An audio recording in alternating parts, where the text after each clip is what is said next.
Bonjour tout le monde déjà. Moi ce que je vais vous présenter, c'est la création de, j'appelle ça de mashup cartographique avec deux produits qui sont assez nouveaux, qui s'appellent Leaflet et CartoDB.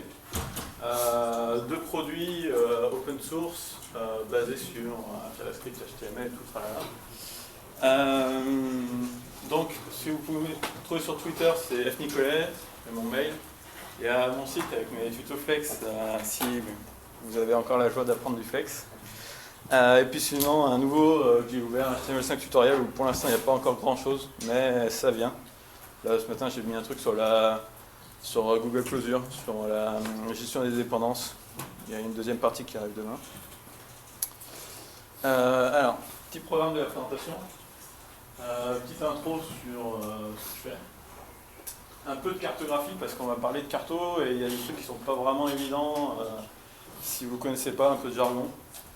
Des démos, un petit tour d'horizon sur les possibilités que vous avez si vous voulez intégrer de la carto dans votre site, sur votre appli mobile, sur votre peu importe, sur votre intranet, etc. Petit tour d'horizon, ce que vous avez comme possibilité, aussi bien au niveau des fonds de plan que si vous voulez intégrer votre donnée, etc. Après, on va voir CartoDB. Et puis Leaflet. Alors, je me présente rapidement. Moi, je suis développeur chez Guinness Geographic, c'est à Villeurbanne, c'est juste tout au bout de la doigt. Ce qu'on fait, c'est du développement de logiciels carto. En gros, simplifié, c'est un espèce de CMS cartographique. Vous ajoutez des sources de données, des choses comme ça. Vous exportez, ou vous exportez pas un site web, vous exportez une application cartographique, vous pouvez faire des recherches, des analyses, des thématiques, des stats, énormément de choses, sur du web et du mobile. Pour l'instant, on faisait du flex.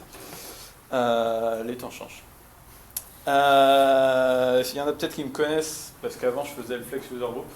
Donc, j'ai fait flextutorial.fr depuis 2008, avec un peu plus d'un millier d'articles à rédiger. Et voilà, HTML5 depuis quelques semaines. Alors, la cartographie. Donc, on va le voir après, c'est un domaine qui déjà requiert des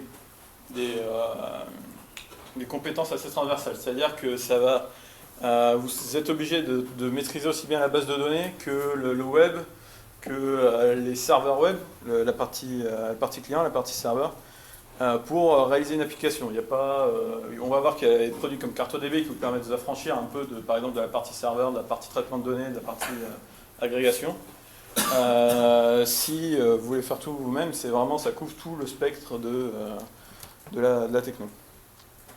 Un truc assez étrange, c'est qu'il y a énormément de formats. C'est-à-dire que vous avez aussi bien des formats fichiers qui sont pour certains propriétaires, mais très populaires, et des bases de données. Donc les bases de données, vous n'avez pas toutes les bases de données qui seront compatibles pour faire des calculs spatiaux, vous avez ce qu'on appelle des cartouches au-dessus des bases de données qui vous permettent de faire des intersections, des choses comme ça.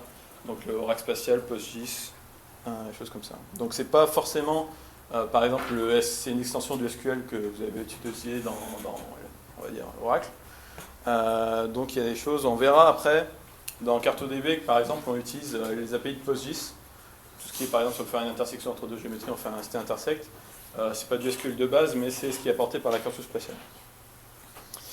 Pas mal de formats propriétaires qui sont devenus un peu les standards de l'industrie. Ça peut se comparer au PSD, c'est-à-dire si vous faites du design, des choses comme ça, on va vous filer un PSD, même si c'est Adobe, c'est ouvert, mais si vous voulez l'ouvrir, c'est un peu la galère. Là, c'est un peu pareil. C'est le même business, ça pose des problèmes parfois. Le volume de données qui peut être très important, on verra après sur tout ce qui est imagerie aérienne. C'est des gigas de données à traiter, si vous voulez le faire vous-même, vous n'y arriverez sûrement pas. Ou alors vous allez passer énormément de temps. Et une problématique que vous rencontrerez peut-être ou pas, c'est celle des projections. Alors les projections, je ne sais pas si j'en parle après. Les projections, c'est juste, la Terre est quasi ronde. Il vous faut un plan. Il y a plusieurs manières de déplier la Terre, on va dire. pour avoir une certaine précision à certains endroits. Par exemple, vous voulez être très précis sur la France, vous allez avoir une projection différente, etc. Ça pose pas mal de problématiques au niveau de si vous voulez mélanger des sources de données. Sachant que là aussi, Google, avec Google Maps, a bien imposé sa projection, qui est le 900-913. Ça fait Google en lit. Par les collègues. Ils ont mis ça sur Google Maps. Si vous voulez aligner vos données, vous devez être dans la même projection. Donc c'est devenu un peu le standard de facto de dire bon ben je projette en projection Google Mercator. Il y a encore beaucoup d'outils qui ne sont pas web, qui sont des outils lourds, des gros clients Java, des choses comme ça, du .NET. Donc Monopost, c'est ce qui est un peu à l'encontre de ce qu'on pense qu'on fait maintenant. Voilà, pas mal. Il y a un gros acteur qui s'appelle Esri qui couvre une énorme partie du marché mondial avec des grosses licences et des choses comme ça. Et parfois, quand vous êtes sous licence, vous ne pouvez plus trop en sortir. Il y a beaucoup de standards, ça c'est une partie qui est assez bien, mais qui sont parfois pas respectés. C'est ça qui est une petite troll face. Ça vous rappelle peut-être HTML. C'est à peu près la même chose. C'est-à-dire que, voilà, par exemple, le KML, qui était un format d'entrée qu'allait manger Google Earth ou Google Maps, au début n'était pas standard, puis après c'était tellement populaire, vous pouvez envoyer un KML sur Google Maps, ça se trouve direct sur votre carte, que l'OGC, donc c'est un peu le W3C de la géographie, l'a transformé en standard. Voilà, c'est devenu... alors KML c'est Keyhole Markup Language, et Keyhole c'était la boîte qui a été rachetée par Google qui a fait ce format. Donc voilà, c'est toujours des trucs un peu propriétaires, bref, standard. Voilà. Il y a un gros paquet de techno qui tournent autour de... Alors là j'ai pris un workload un peu au pif, mais vous avez énormément d'acteurs et de techno et de soft et de bases de données, de formats, des choses comme ça. C'est assez difficile parfois du vieux, du neuf, du vieux, mais on est obligé de garder parce que c'est le standard. Et pour montrer qu'on ne fait pas non plus que des trucs un peu vieillots, je vais juste montrer quelques démos qui, moi, me plaisent bien. Donc il y en a peut-être que vous connaissez, hein, si vous traînez sur Twitter. Alors les démos, elles utilisent les librairies qu'on va avoir plus tard. Donc par exemple, là, derrière la carte, ce sera Leaflet. Donc ça s'appelle MapTales. C'est un site qui vous propose, avec des fontes CSS3, qui vous propose de raconter une histoire et le point central, c'est la carte. C'est-à-dire que, par exemple, là, c'est le tour du monde en 80 jours de Jules Verne. Donc vous allez dire, je commence mon parcours. Voilà, je commence à Londres, avec une partie de l'histoire. Je me déplace. Bon, je suis encore à Londres. Je vais à Paris. C'est bon, Jules Verne. Vous pouvez créer la vôtre, bien sûr. Il y en a un très joli site, moi je trouve. L'Odyssée d'Homère. Voilà, c'est des choses qui sont racontées, mais avec un peu plus de contexte. La carto, ça peut aussi servir à ça, c'est-à-dire que c'est pas forcément des plages de couleurs sur une carte pour montrer que ici il y a 10 et ici il y a 20. C'est aussi voilà, des petites applis comme ça. Donc si vous voulez MapTales en nom de domaine espagnol. Donc ça c'était plus de la consultation. Là on voit un outil qui a été créé au-dessus de CartoDB, ce qu'on va voir plus tard pour l'analyse. Alors, je ne sais plus exactement ce que ça fait. Ça calcule votre la contribution pour le CO2, je ne sais plus quoi. Bon, bref. Donc, alors, je crois qu'il faut tracer un polygone. On n'a pas une... Voilà. Donc voilà, vous avez, là c'est, clairement c'est de l'agrégat de données, c'est de l'analyse, la business intelligence comme ils disent. Donc voilà, des sites assez jolis comme ça, vous pouvez avoir des fonds de plan qui ne ressemblent pas à Google Maps, vous avez un overlay dessus qui vous change un peu les yeux. Voilà. Et puis derrière, on peut voir les analyses créées par CartoDB. Voilà. Donc là, c'est tous des produits qui ont été faits avec CartoDB par-dessus. Donc CartoDB, en gros, on le verra après, ça vous permet de lancer des analyses, d'héberger votre donnée déjà. Vous allez envoyer votre source de données, votre couche, votre CSV, peu importe. Ça va héberger votre source de données et après vous pourrez la requêter. Et vous pourrez la requêter pour la mettre sur une carte.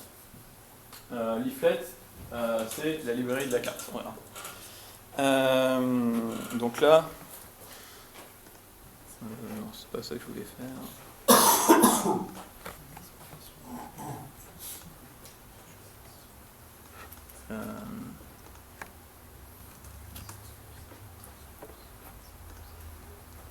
Pas vraiment, je sais plus exactement comment ça marche. Donc là vous avez avec des intégrations de cartes, il y a des photos, il y a énormément de choses.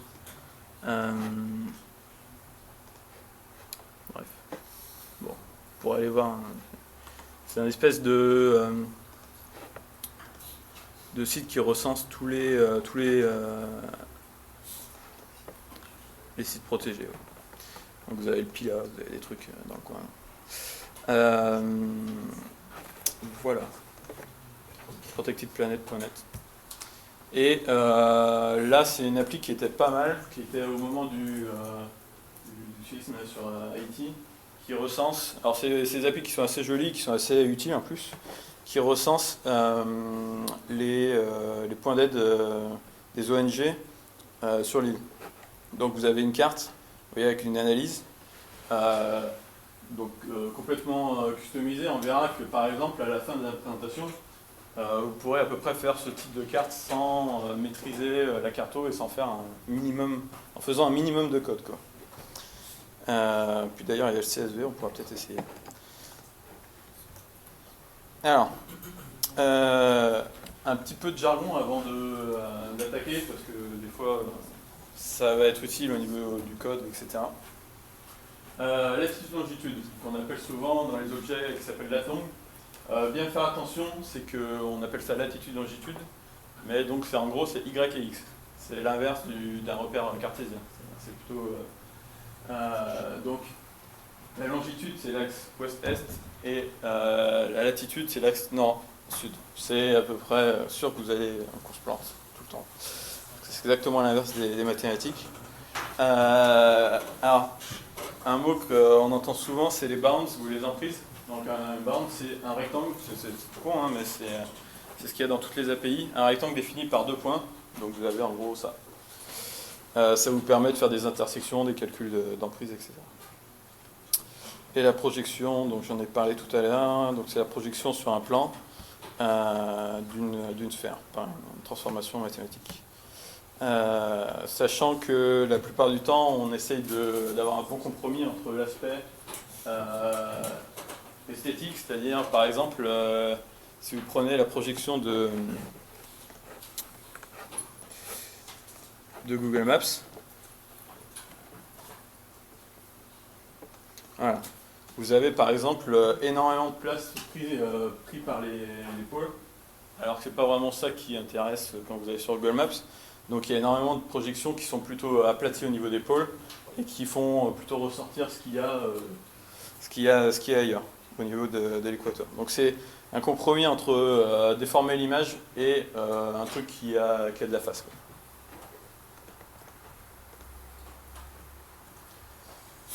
Alors, je vais juste expliquer un petit topo sur les formats de données que vous pourrez, parce qu'après c'est important sur ce que, par exemple, CartoDB va manger, ce que vous voulez mettre au-dessus d'une carte.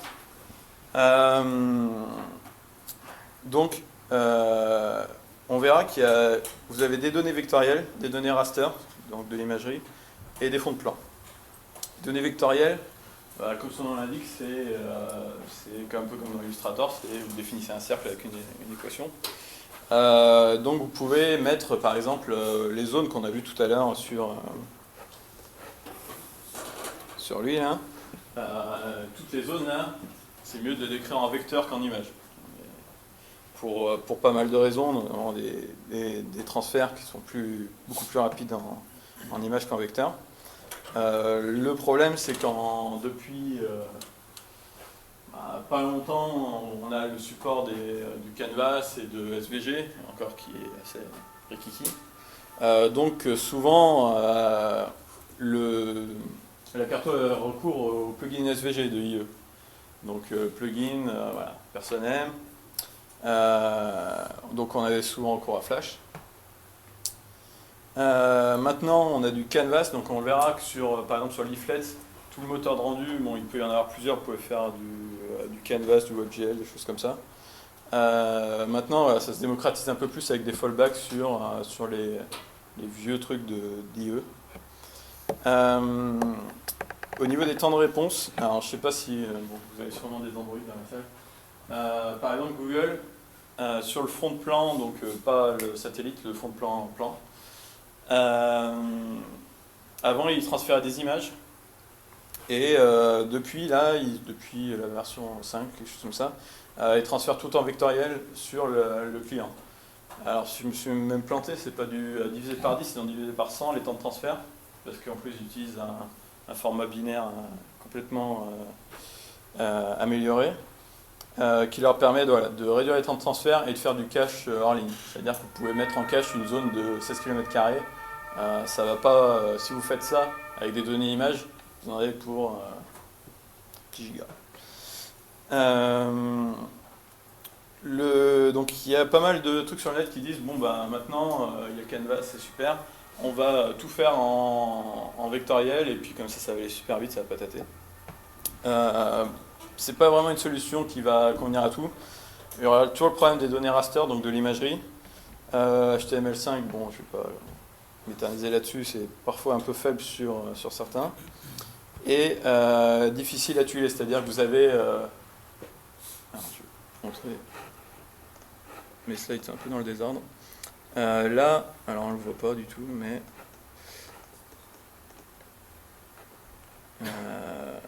bon. Normalement, l'espace est défini en grille, c'est-à-dire que vous avez des grilles de 256 par 256 et chaque image rentre dans la grille. C'est Google Maps qui a démocratisé ce type de techno. Donc là, pour eux, c'est facile d'avoir des jointures entre deux tuiles. Ces deux images, vous les mettez à côté, ça touille. Le problème, c'est par exemple, si vous avez une géométrie qui est sur deux tuiles différentes, vous devez les interconnecter. C'est-à-dire que si vous streamez une tuile avec une géométrie, une tuile sur l'autre, il ne faut pas couper la géométrie. Enfin, ça pose des petits problèmes comme ça, qu'on va voir qui sont résolus. Voilà. Tout ce qui est données raster, alors bon, ça, normalement, vous n'avez pas les manipuler, c'est des données très très lourdes, donc au format ECW ou TIFF, donc plusieurs gigas. Nous on travaille beaucoup avec tout ce qui est secteur public, ils ont leurs données, ils l'achètent à l'IGN à prix d'or, et comme c'est très cher, ils trouvent ça très précieux, donc ils veulent absolument l'avoir dans leur appli, sachant que pour tous ceux qui sont pas trop précieux, la photo aérienne de Google Maps c'est souvent une alternative qui est parfaitement bonne. Sachant que les orthophotos qu'on récupère de l'IGN sont dans une projection qui n'est pas celle de Google, donc ça fout la grosse merde.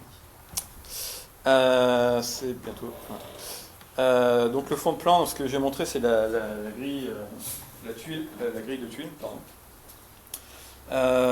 Donc ça, c'est ce qui est utile, c'est pour représenter les données statiques, c'est-à-dire par exemple le fond de plan Google Maps. Ça ne change pas tous les jours, ça change assez souvent parce qu'ils rajoutent des points d'intérêt à bas niveau, des choses comme ça. Mais c'est quelque chose qui est normalement assez statique. Ça permet de le mettre en cache, aussi bien au niveau du navigateur que de faire du pré-rendu côté serveur. Et ça a amené deux standards OGC qui sont WMSC et TMS. Voilà, des standards, mais pas trop, parce que nous on a découvert notre grand regret que par exemple vous définissez, donc chaque tuile est repérée par XYZ, donc XY dans le repère et Z pour le niveau de zoom. Il y a une nomenclature qui est définie Esri, le gros du secteur, inverser X et Y. Péter les couilles. Donc voilà, ça marche bien avec leurs outils, mais avec le reste, il faut feinter. Un petit point sur Google Maps, parce que là, je vais parler un peu de tout ce qui est ce que vous pouvez utiliser dans vos applications. Google Maps, depuis les dernières années, ça a été quand même celui qui a amené l'innovation dans la carto, avec Google Maps, Street View, choses comme ça, l'imagerie aérienne sur le monde entier, enfin des choses qui n'étaient pas là avant eux. Sur certains points, c'est assez fort, voire très très fort, notamment sur ce qu'ils font sur le mobile, sur ce que je disais tout à l'heure, qu'ils envoient du vectoriel, qu'ils arrivent à le mettre en cache, que ça va à 200 à l'heure, avec le placement des étiquettes sur les rues, et choses qui sont très très fortes sur Android. Une très bonne qualité de données, donc une photo aérienne, ce qui est assez rare, et Street View, ce qui est encore plus rare. Mais une licence qui est assez agressive sur certains points, c'est-à-dire que vous n'avez pas le droit de télécharger les tuiles et de les conserver. Si vous voulez faire un cache serveur, vous ne pouvez pas. Enfin, vous pouvez si vous avez envie, mais ce sera interdit.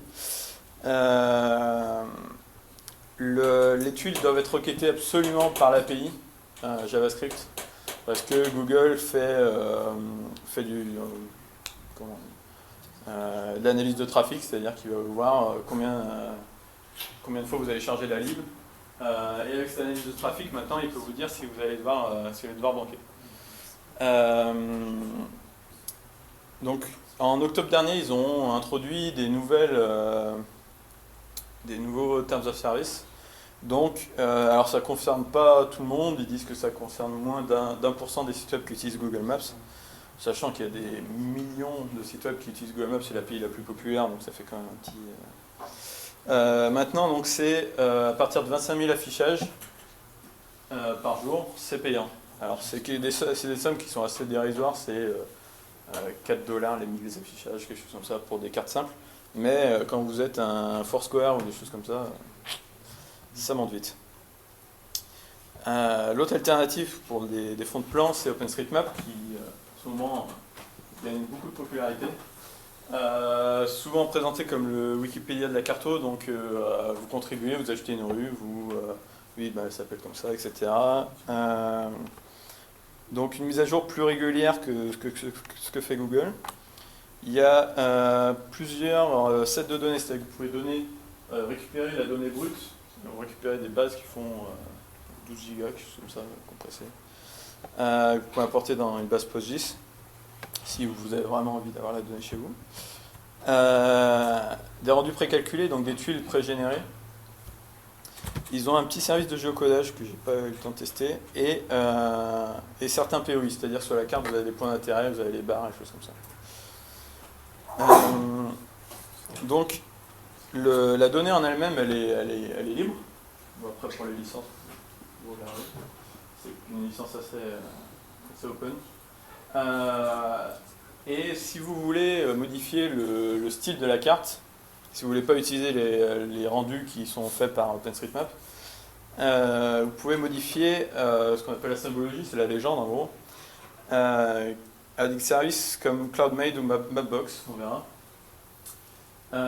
Et pour l'instant, OpenStreetMap, c'est un peu la solution pour ceux qui ont quitté Google Maps, les Foursquare, les Wikipédia, les gros qui n'avaient pas assez d'argent.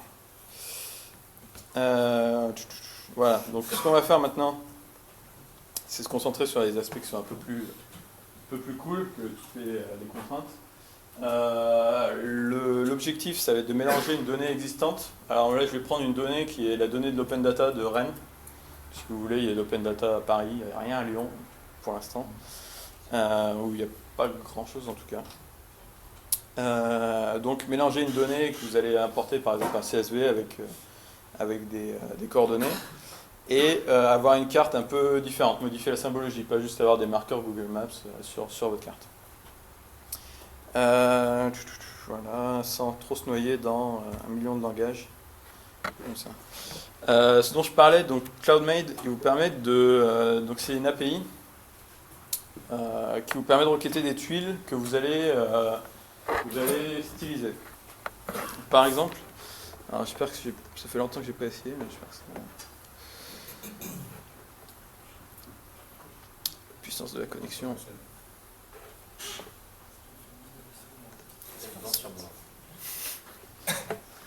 Allez.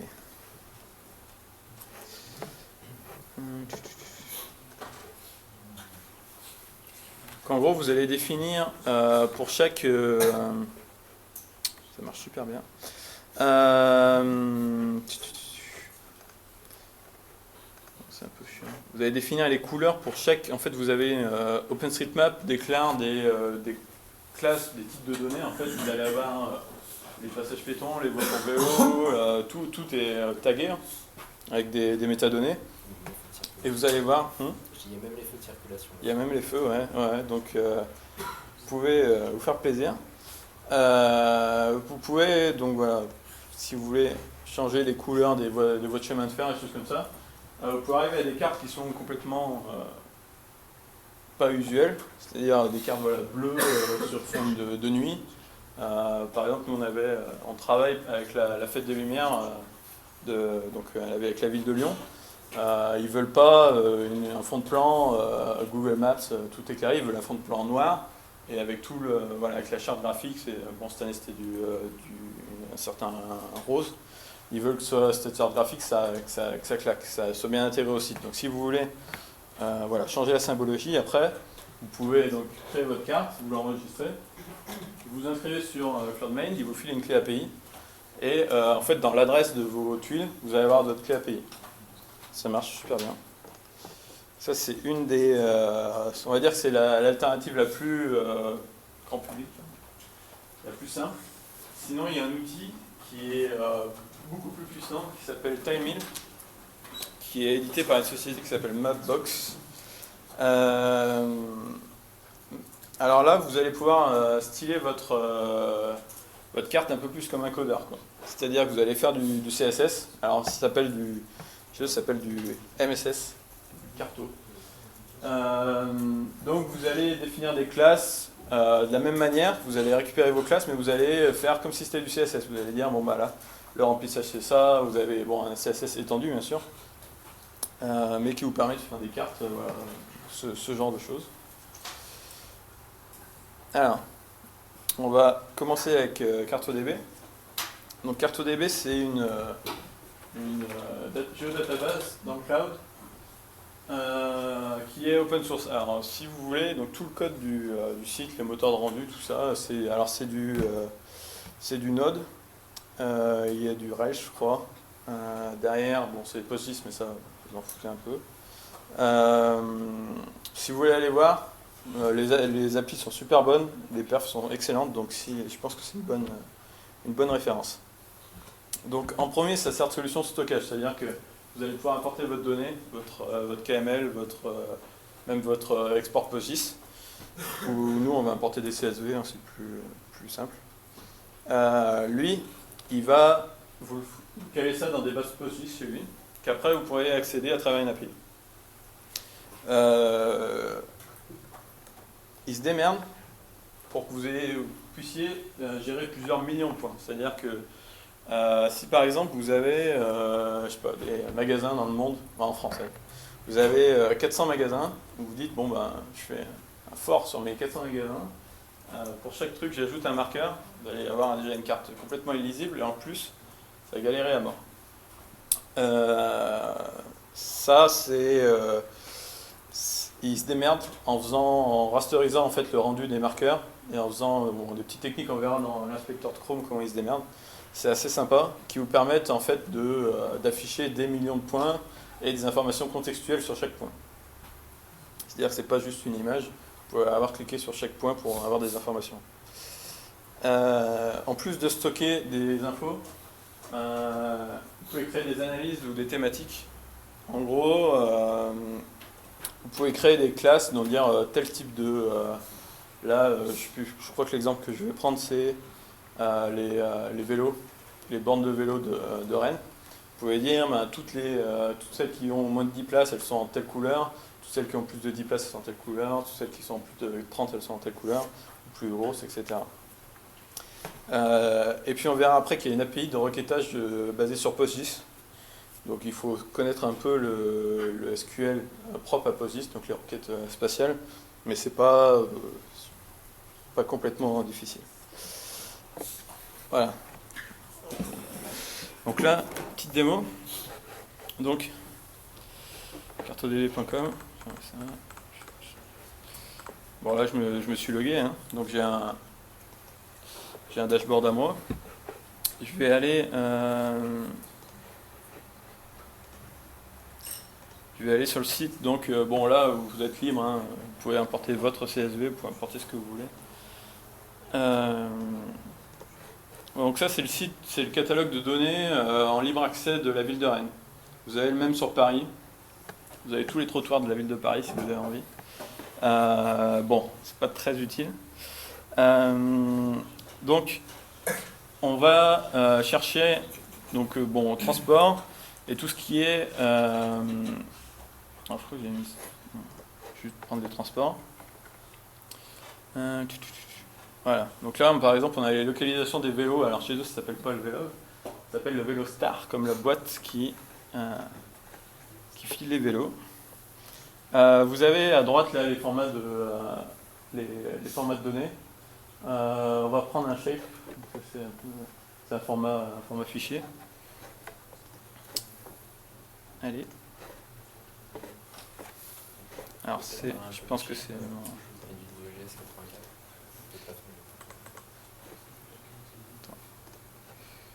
Si j'arrive pas à télécharger, ça va être très embêtant.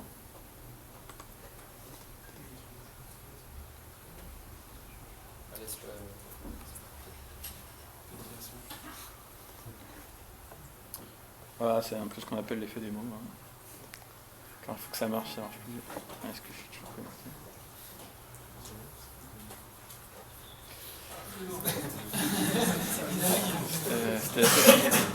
Au final, c'était assez simple.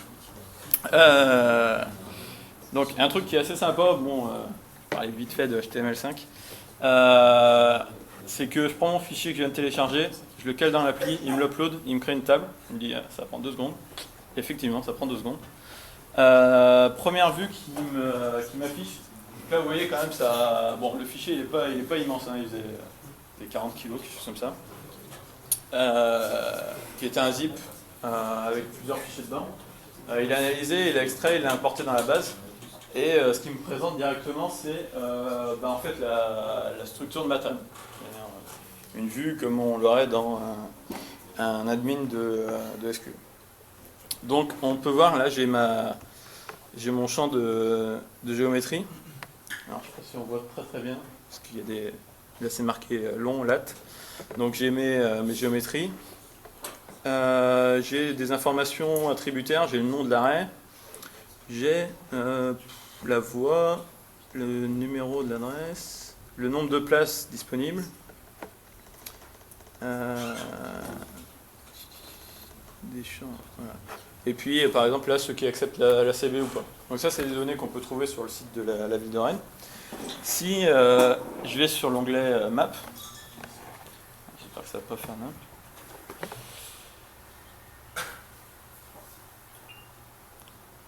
Bon, je peux vous assurer que c'est plus véloce en temps normal.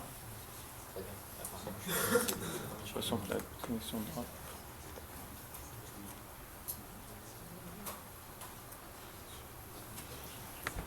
On va patienter.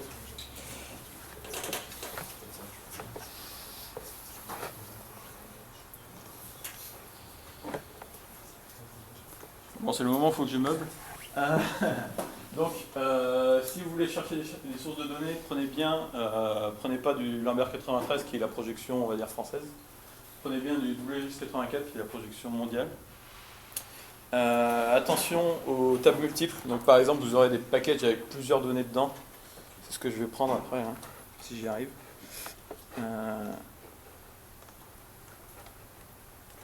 Donc, parce que j'avais déjà un style.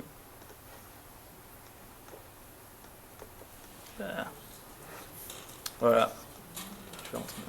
Super.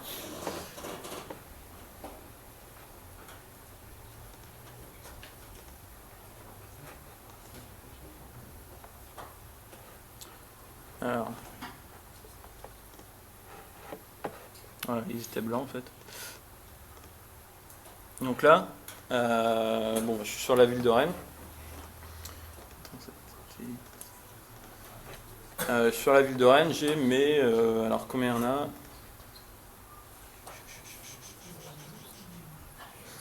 Je sais plus, il y en a 70, quelque chose comme ça. J'ai tous mes points qui sont affichés avec... je sais pas ce qui se passe avec le net là. Ça galère à mort. Donc il m'a importé, il me les a placés, il m'a trouvé le champ de géométrie automatiquement, il m'a placé aux bonnes coordonnées. Et...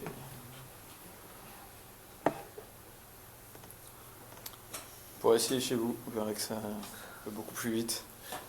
C'est moins désespérant que là.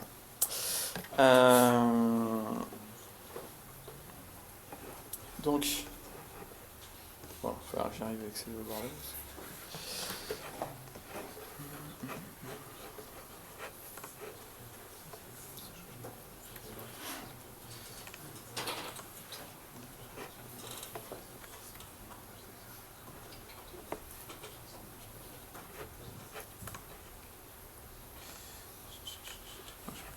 Environnement.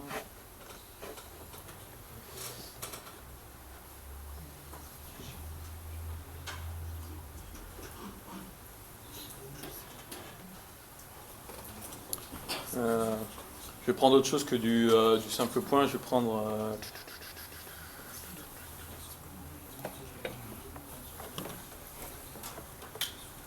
du massif. Allez, c'est parti.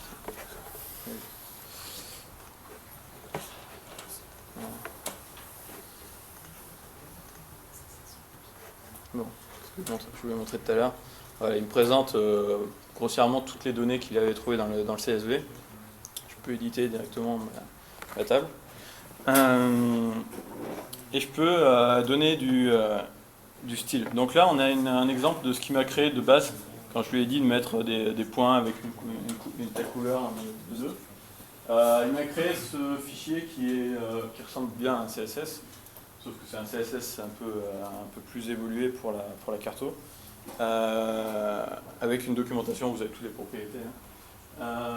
Donc, voilà. Si vous lisez, vous voyez à peu près que c'est assez cohérent. Alors, je vais prendre une autre donnée qui est...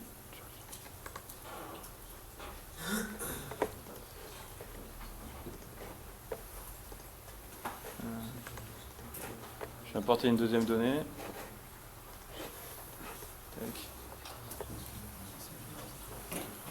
Donc là, qu'est-ce que j'ai ?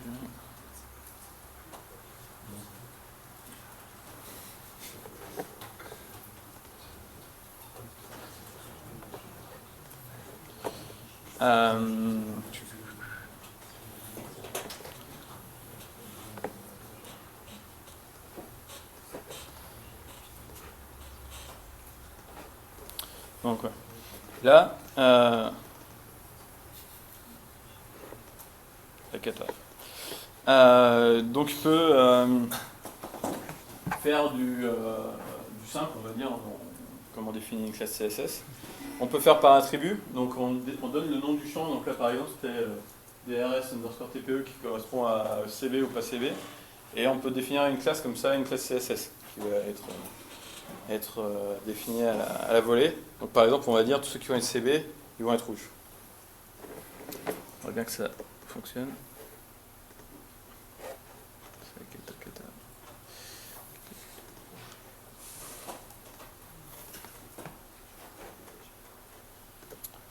Ça va être embêtant pour la suite. Tu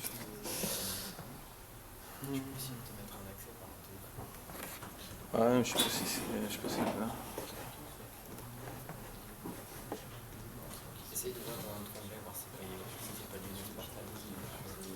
L'autre onglet.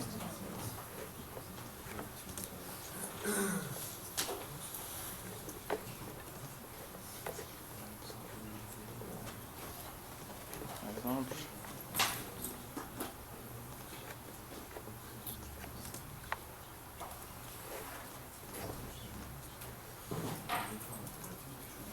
Voilà.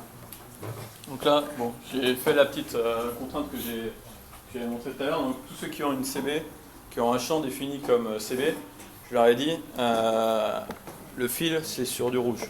Donc là, par exemple, on en a un là, etc.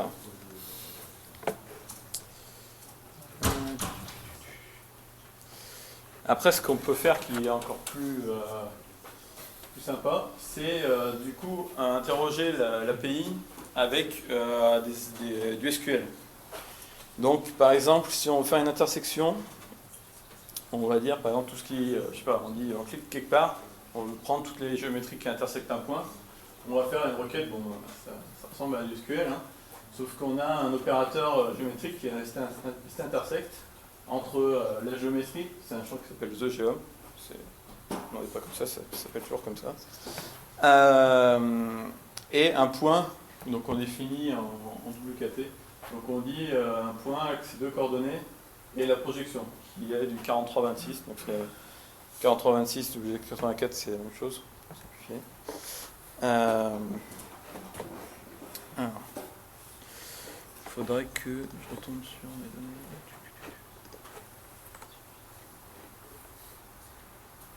Ouais, j'avais apporté les arbres. Voilà, bon, vous pouvez apporter ce que vous voulez. Hein.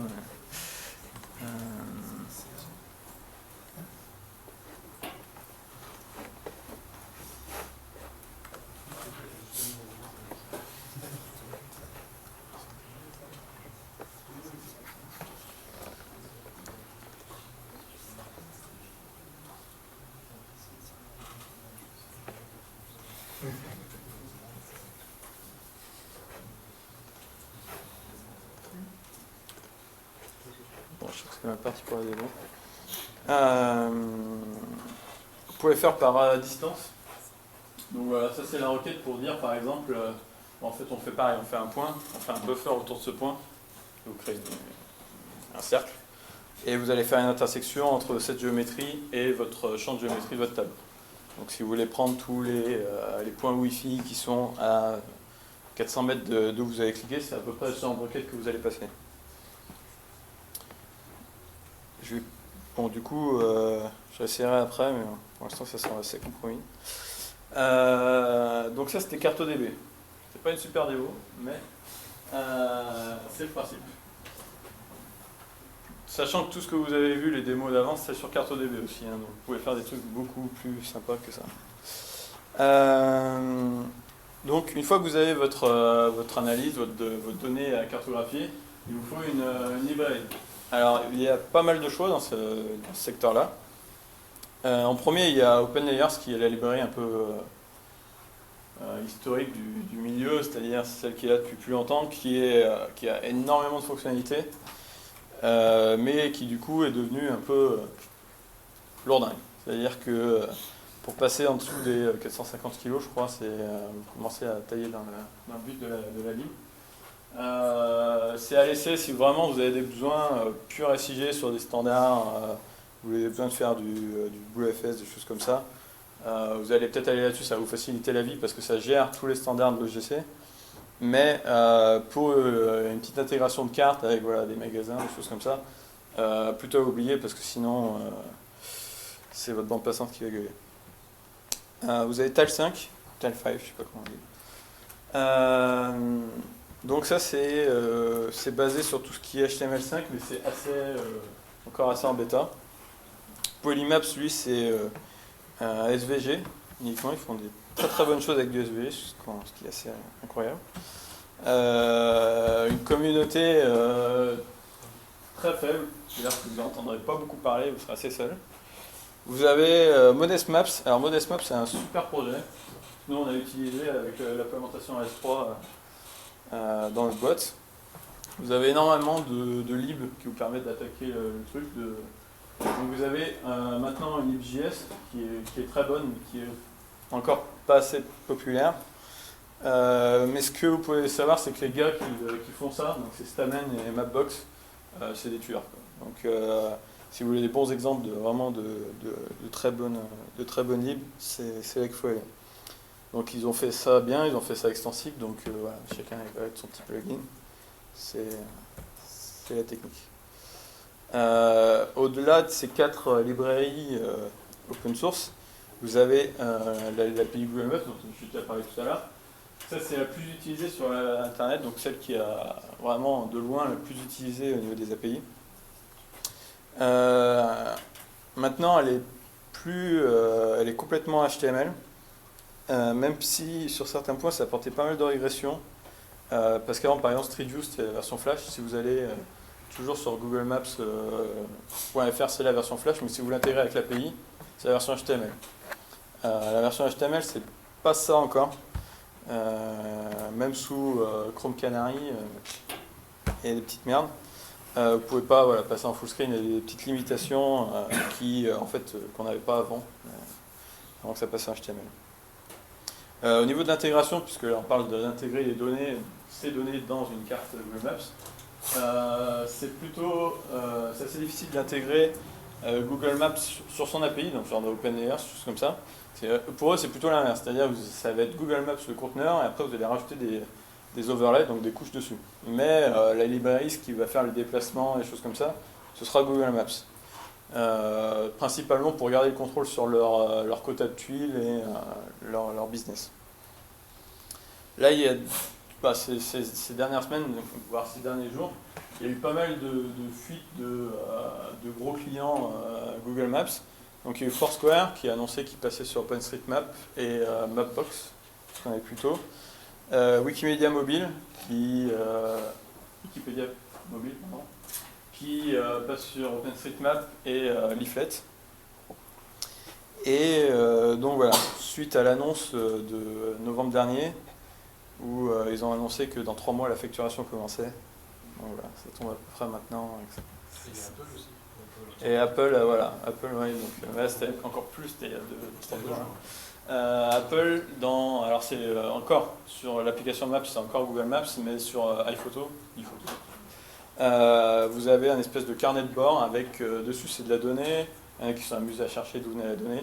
C'est de la donnée OpenStreetMap qui date de 2010, donc c'est pour ça qu'il y a des fois des routes qui manquent, des choses comme ça. Complètement stylisées et sans les copyrights. Donc ils sont pas fait chier. OpenStreetMap il est dans le jeu gentil, genre ouais on attend. Ils vont donner des sous. Voilà. S'ils veulent nous donner des petites contributions, on ne sera pas contre. Hein.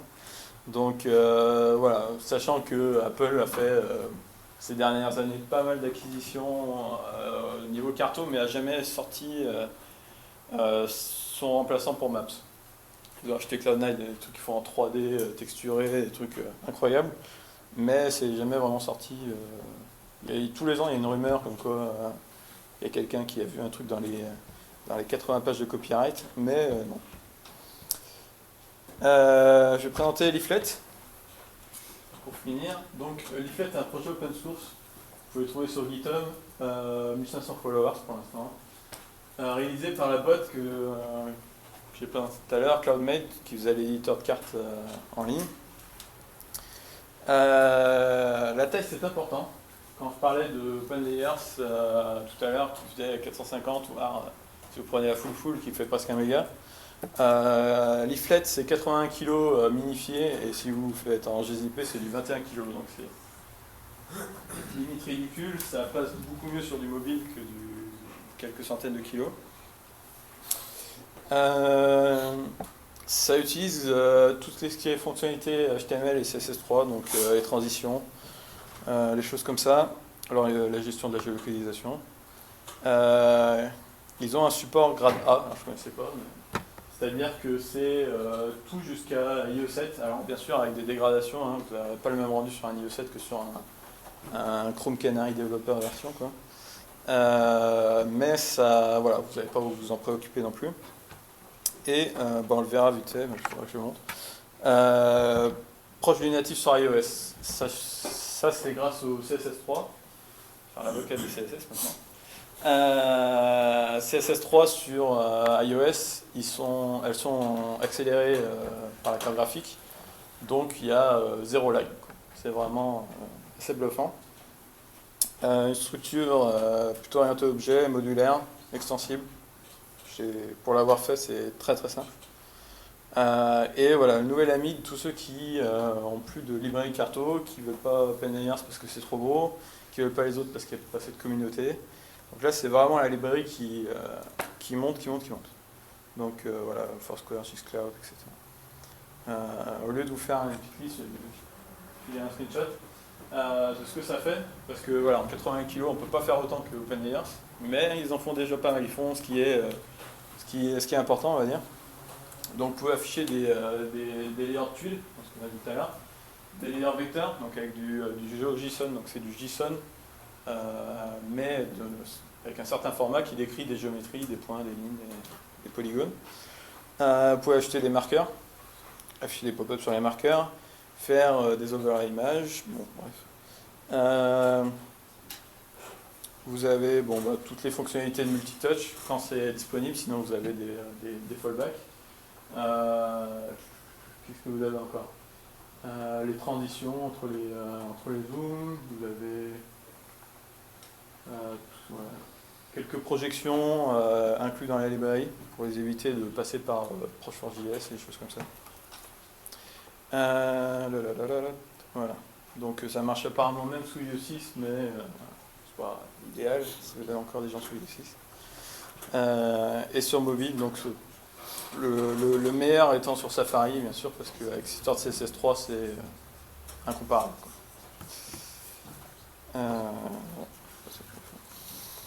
Un petit exemple de code. Pour créer une carte, j'aurais peut-être dû le mettre en...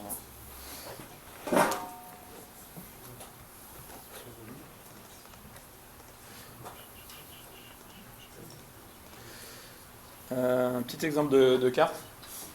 Donc, un doctype magnifique HTML.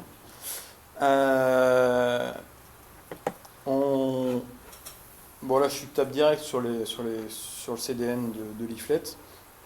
On va chercher un CSS. Il y a un CSS exprès pour les navigateurs IE8 et inférieurs.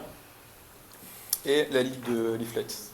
Après, vous déclarez un div qui va contenir votre carte. Vous donnez une taille. Et vous créez un nouvel objet map. Vous lui filez, par exemple, là, c'est ce dont je parlais tout à l'heure. Donc, c'est un des layers de CloudMade. Ça, c'est ma clé API. C'est pas la mienne, mais c'est une clé API en tout cas. Voilà, vous créez un layer. Vous lui dites, mets-moi sur telle coordonnée à tel niveau de zoom et ajoutez le layer. Je vais montrer que ça marche quand même. Il y aura sûrement un truc qui marche. Voilà ce que ça donne. Bon, je vous la fais sans cache. C'est tellement light que ça va à 200 à l'heure. Voilà, donc ça c'était l'exemple simple. Si vous voulez faire du mobile, il y a quelques petites adaptations à ajouter. Donc vous allez prendre, déjà là on va faire une carte full screen. Vous allez mettre un peu de CSS qui va bien. Ce qu'il faut faire, c'est désactiver le scrolling sur la page, puisque si après, enfin pas vraiment le scrolling, mais plutôt le scale. C'est-à-dire si vous pouvez zoomer sur une page sur iOS en faisant un pinch. Là, vous voulez que ça zoome sur la carte, vous voulez pas que ça zoome sur la page, sinon vous allez avoir un rendu dégueulasse et vous serez toujours au même niveau de zoom. Donc vous avez des métadonnées là qui sont spécialement pour ça, on mettait User Scalable No. Un peu de code pour la géologue, donc il y a déjà du code pour la géologue dans Leaflet lui-même. C'est-à-dire que vous n'avez pas à gérer non plus parce que la géologue sur BlackBerry, sur machin, un tel, c'est pas les mêmes API. Vous avez des API au-dessus qui vous permettent de vous abstraire de ça. Là, il y a déjà tout ce qu'il faut. Et les liens sont pas cliquables.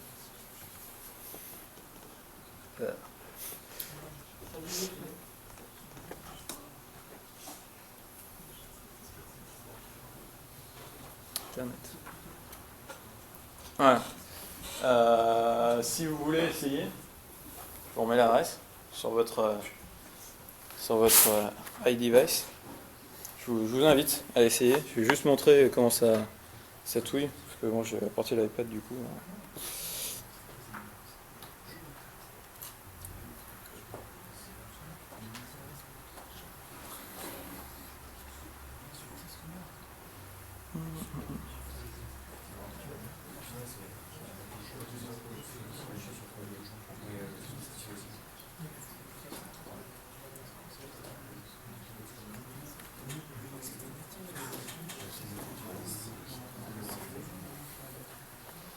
Alors je vais vous montrer quand même ce que ça donne sur pour ceux qui ont un iOS. Ça.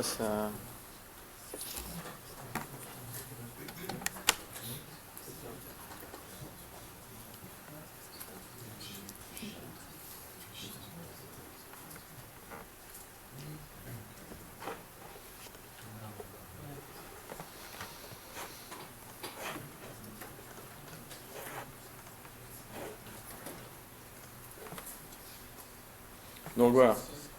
Là, c'est le rendu que vous avez sur iOS. Bon, ceux qui ont un iPhone, allez-y. Si vous regardez, c'est ultra proche du natif. C'est-à-dire qu'il y a... Bon, je ne sais pas si vous vous rendez vraiment compte, je vais plutôt le faire comme ça. Voilà, il y a zéro lag.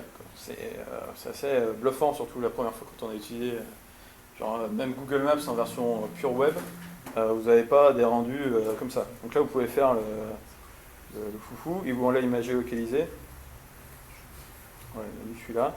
Mais voilà, vous avez des perfs qui sont assez exceptionnels sur iOS. Et tout ça, voilà, avec voilà, en disant que vous faites le scale pas sur la page, mais vous désactivez le scale de la page. Vous faites une carte en plein écran et puis c'est tout. Pour tout ce qui est géologue, il y a un peu plus de code à faire, mais c'est à peu près ça. Alors du coup, j'aurais pas dû supprimer mon truc. Pas grave. Bon, je vais pas faire la démo, dommage. Donc là, j'ai parlé de CartoDB, après je partais de la lib pour afficher des cartes. Vous pouvez bien sûr intégrer les deux. Alors comment ça se passe ? Vous avez une petite extension, un fichier JavaScript en plus, qui permet d'avoir un nouveau type de layer qui est un overlay CartoDB. Vous téléchargez ça. Sur CartoDB, vous dites ma table elle est publique, c'est-à-dire vous pouvez, je peux y accéder de l'extérieur, de base elle est privée. Et vous pouvez aussi définir dans la définition de votre couche, vous pouvez définir info window, donc c'est la petite pop-up qui va s'afficher. Vous pouvez définir en fait les champs qui vont être récupérés avec une requête SQL. Vous allez récupérer voilà, par exemple ici 3 champs qui vont être affichés dans la petite fiche info. Alors, est-ce que je vais partir sur un...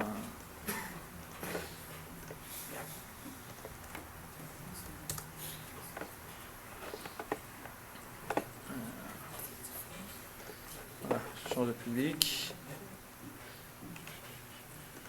Alors.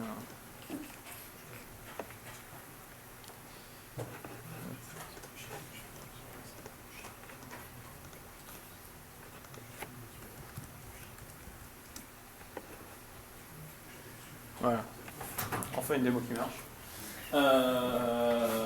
C'est la symbologie que j'ai fait tout à l'heure quand j'ai réussi à avoir la main sur mon PC. Donc là, il m'a retrouvé mes points. Si je clique dessus, j'ai une infobulle qui est définie. Voilà. Je sélectionne donc là 3 champs. Qui est définie comme ça. Je retrouve, alors là on le voit très très mal, mais ma symbologie. C'est-à-dire mes points rouges, des choses comme ça. Après, on peut aller beaucoup plus loin dans la symbologie, on peut afficher des libellés, on peut faire de la gestion de conflits entre les étiquettes, on peut faire beaucoup de choses. Mais là, vous avez... Alors, je vais vous montrer ça. Alors, est-ce que...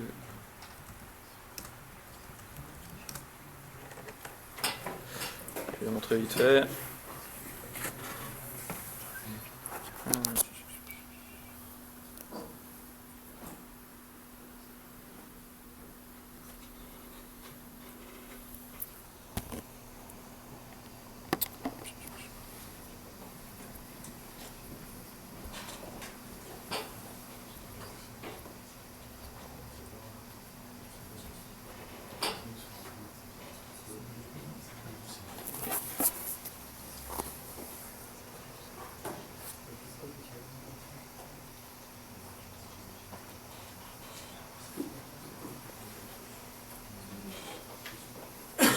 Voilà, là j'ai ma carte. j'ai ma carte que j'ai tout à l'heure, ça répond toujours aussi bien. Voilà, avec mes points. Et vous n'avez pas à gérer, là j'ai aucun, c'est le moteur de rendu, c'est CartoDB, vous n'avez pas à faire les fetch des géométries. Là, bon, il y en a une centaine, c'est pas grand chose. À faire les fetch, à faire le rendu, à créer des images, à faire tout ça. Ça, c'est CartoDB qui s'en démarre. Voilà. J'ai terminé. Bon, c'était pas la meilleure présentation parce que les démos n'ont pas beaucoup marché, mais si vous avez. Vous pouvez aller tester, hein, c'est tous des produits gratos. Bon, il faut créer un compte, mais c'est pas le plus envahissant. Vous pouvez tester, c'est assez rapide. Si vous avez. Voilà. S'il y a des... ouais. Est-ce que vous faites des outils d'édition? Ouais. Alors pour l'instant, ils sont dans le master. Ils ne sont pas encore dans le. Je vais juste le montrer.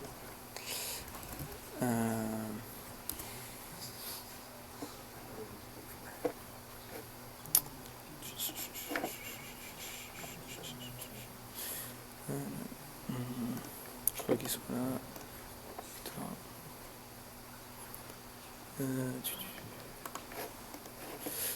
Il y a des outils d'édition qui ont été. Bon, je sais plus comment on fait.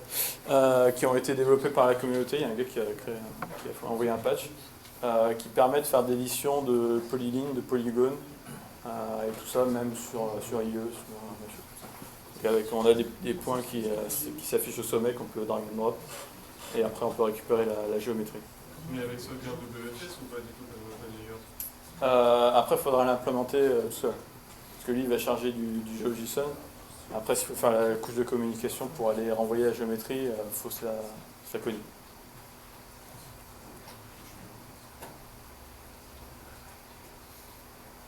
Ouais. Sur CartoDB, les fichiers ils sont importés et je pense qu'il y a des automatismes. Si on veut mettre des données qui sont mises à jour régulièrement, Ouais. il y a des outils pour les Des outils pour envoyer régulièrement. mettre en place des Chrome tout seul pour le faire, ou alors il y a des outils qui le font tout seul, où on met à jour les données. Ouais, pour avoir des données fraîches. Par exemple, la position des vélos, nombre de vélos sur une borne, Ouais. c'est du temps réel. Ouais, ça c'était pas un très bon exemple. J'ai pris. Ouais. Ouais, de faire un batch sur la donnée, je ne sais pas. Je pense qu'ils ont prévu ça. Ouais, effectivement, sinon il faut batcher à la main. Il y a moyen de faire un update ou un set avec le rapport? Ouais. Ouais, en fait, ça supporte tout ce que fait le. J'ai pas très bien entendu la question, ça s'y rapporte, je l'ai dit sur la question du temps réel. Ouais. On a vu un petit peu dans la cartographie stratégique, la carto pour le BI. Mhm. Pour tout ce qui est cartographie d'exploitation, temps réel, suivi de flotte, suivi de PTI, tous les boîtiers qui sont géolocalisés. Ouais. OpenDB, qu'est-ce qu'ils offrent comme possibilité pour pouvoir charger en temps réel les informations, une position toutes les 2 secondes, une position par minute. Un refresh. Le plus gros du marché de la carto, maintenant c'est l'exploitation, c'est ce que Ouais. Après lui, si là, bon, je vais réessayer de me faire ma démo. Il rafraîchit quand même la.